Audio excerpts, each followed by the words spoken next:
جو خوبی تھی وہ یہی تھی کہ یہ صاحب سر تھے. صاحب سر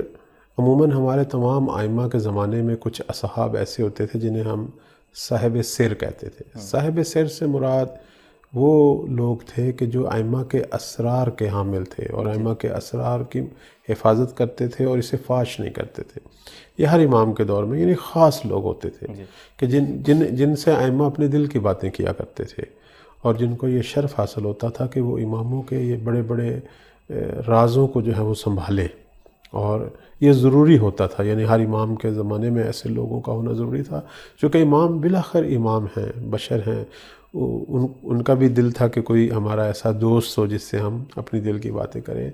تو وہ ہستیاں جیسے ہم امیر المومنین کے زمانے میں جناب کمیل کی مثال دیتے ہیں، اس طرح ہر دور میں کچھ نہ کچھ لوگ تھے.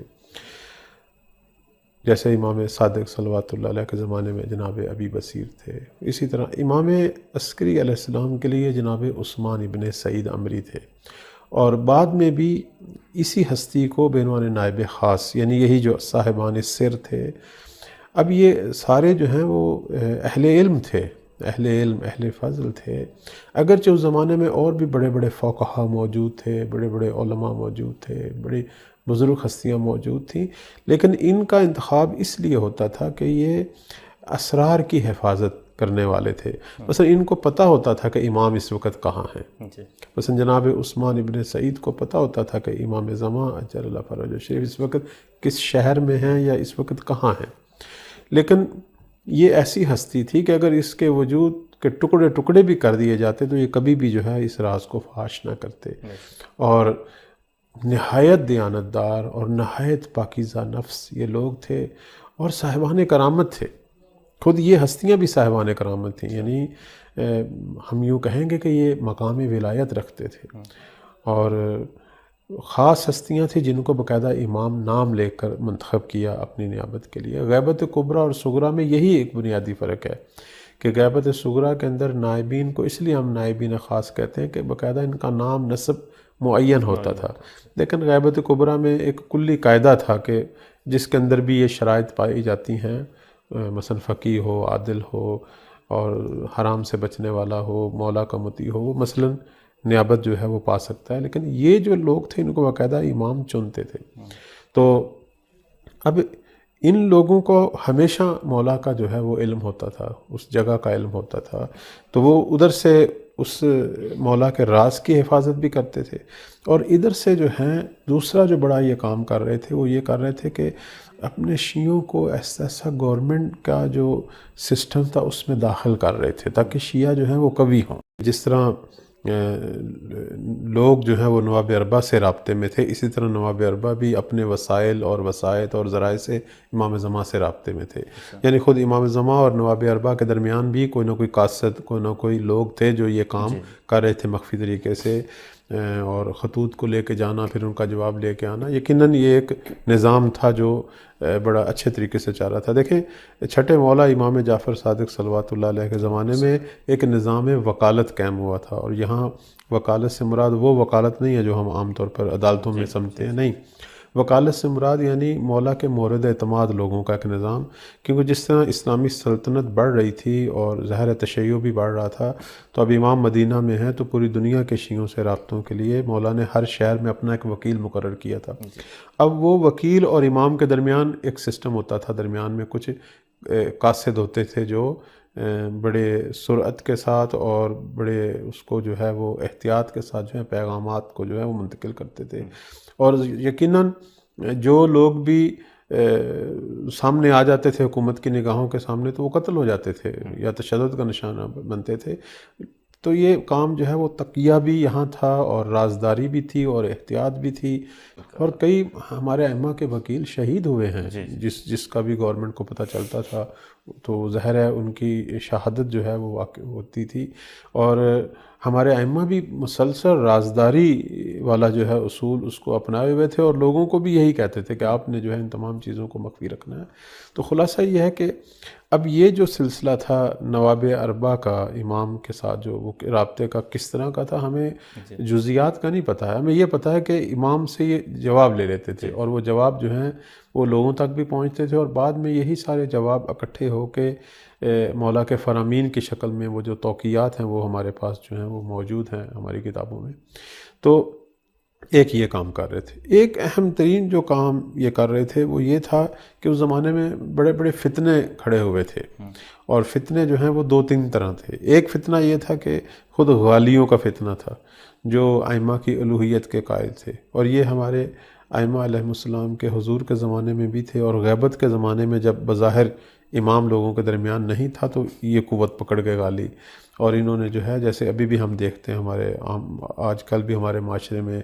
نعوذ باللہ جو ہے وہ ہمارے ائمہ کو جو ہے وہ اللہ رب کہا جاتا ہے، اس طرح کے لوگ اس زمانے میں تھے۔ تو اس فتنے کو بھی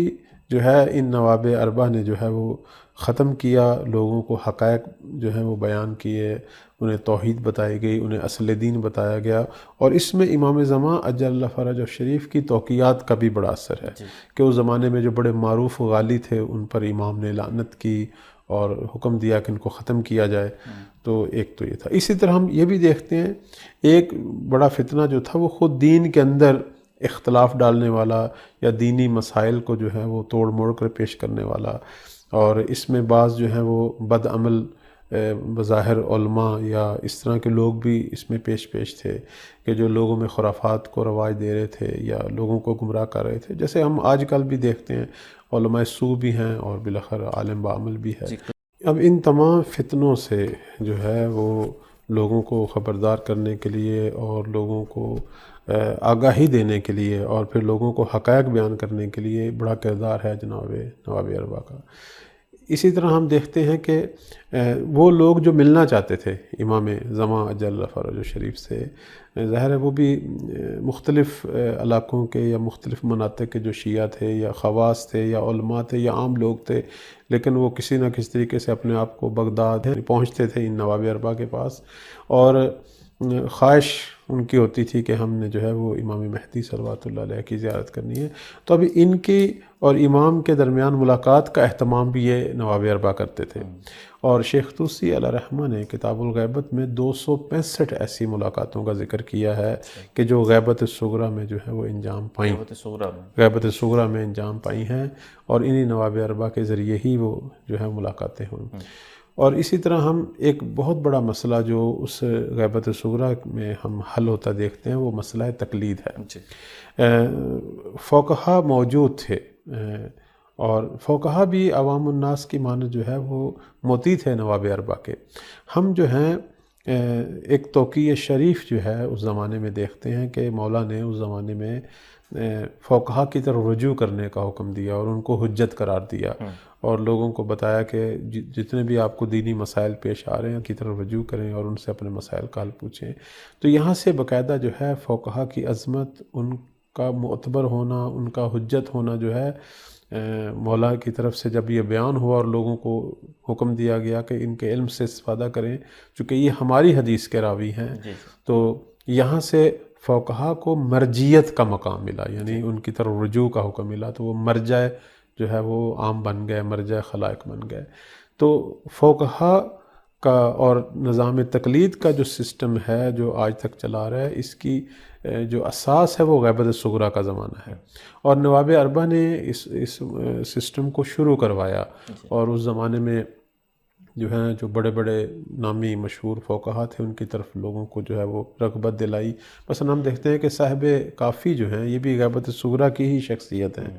تو مثلا ان کی طرف رجوع کا خود ان کی جو اصول کافی ہے وہ در واقع ان کی اپنی جو ہے وہ توضیح مسائل ہے، اس زمانے میں احادیث کی شکل میں جو ہیں مسائل فقہیہ جو ہے وہ لکھتے تھے۔ تو اس طرح کے اور بھی بڑے فقہا تھے، جیسے شیخ صدوق علیہ رحمہ کے جو والد تھے جناب ابن بابویہ، جن کا مقبرہ جو ہے قم میں موجود ہے۔ اس طرح اور بھی بڑی شخصیات تھیں کہ جن کی طرف جو ہے ان نواب اربع نے لوگوں کو راغب کیا اور کہا کہ یہ مولا کا حکم ہے، ان کی تقلید کریں فقہی مسائل میں، ہم آپ کی جو ہے وہ سیاسی، اجتماعی اور دیگر مسائل کے اندر رہبری کریں گے، لیکن فقہی مسائل میں آپ جو ہے فقہ کی طرف رجوع کریں۔ تو باقاعدہ جو ہے تقلید کا جو آغاز ہے وہ غیبت صغریٰ میں ہوا، اور مولا نے گویا غیبت صغریٰ میں تقلید شروع کروائی اور اس پر پھر نگرانی بھی کی، تاکہ شیعہ جو ہیں ان کو یہ عادت پڑے اپنے تمام مسائل میں فقہا کی طرف رجوع کرنے کی، علماء کی طرف، چونکہ اس سے پہلے جو ہے عموماً شیعوں کا یہ مزاج تھا کہ وہ امام کی طرف ہی رجوع کرتے تھے ہر سوال میں، اور اس کے لیے بشاک انہیں بھی اپنا سفر کرنا پڑے، خط لکھنے پڑے۔ تو امام نے غیبت صغریٰ میں آہستہ آہستہ جو ہے وہ اس انداز سے تربیت کی اور تلقین کی کہ لازمی نہیں ہے کہ آپ ہر مسئلے میں ہمارے نائبین خاص کی طرف آئیں یا ہم سے ملاقات کا تقاضا کریں یا ہمیں خط لکھیں۔ ان فقہا کہ جنہوں نے اپنی پوری زندگی جو ہے وہ قرآن مجید اور ہماری احادیث کے اندر تحقیق، جستجو اور مطالعے میں اور مختلف مسائل کے حل کرنے میں گزاری ہے اور باقاعدہ اس میں کام کیا ہے اور مقام فقاہت تک پہنچ گئے ہیں، تو یہ اس کام کے ماہر ہیں، تو آپ اپنے امور میں ان کی طرف رجوع کر سکتے ہیں۔